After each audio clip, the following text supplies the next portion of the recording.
ତମରି ପୁଅ। କଣ କହିଲୁ ତ? କଣ କହିଲୁ ସମ୍ରାଟ? ତମରି ପୁଅ, ତମରି ରକ୍ତ ତା ଦେହରେ ଅଛି। ମିଛ କହୁଛି। ପୋଲିସ ପାଖରେ ବଞ୍ଚିବା ପାଇଁ ଏଇଟା ମିଛ କଥା କହୁଛି ଆଜ୍ଞା। ପୁଲିସ ବାବୁ, ମୁଁ ସତ କହୁଛି, ଏ କିଶୋର ହିଁ ବାବୁଙ୍କ ନିଜ ପୁଅ। ଆଉ ସେ ନିବାସ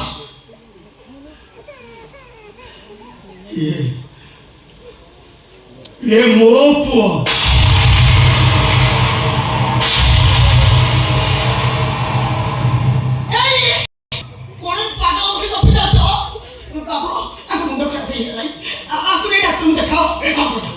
କଣ କହୁଛ ଜାଣିପାରୁଛ ତ?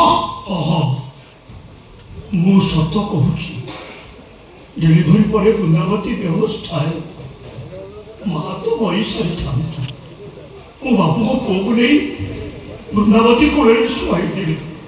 ଆଉ ବୃନ୍ଦାବତୀ କୋଳରୁ ମୋ ପୁଅକୁ ଆଣି ବାବୁକୁ ନେଇ କହିଲି ଇଏ ତାଙ୍କ ପୁଅ, କାଳେ ବାବୁ ଅବିଶ୍ୱାସ କରିବେ। ସେଇଥିପାଇଁ ବାବୁଙ୍କୁ କହିଥିଲି, ଦେଖ ବାବୁ, ଏ ପିଲାଟା ପୁରା ମାଆଙ୍କ ମୁହଁ ଆଣିଛି।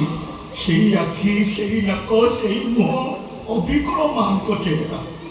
ଆଉ ବାବୁ ବି ମୋ କଥାକୁ ବିଶ୍ୱାସ କରିଗଲେ।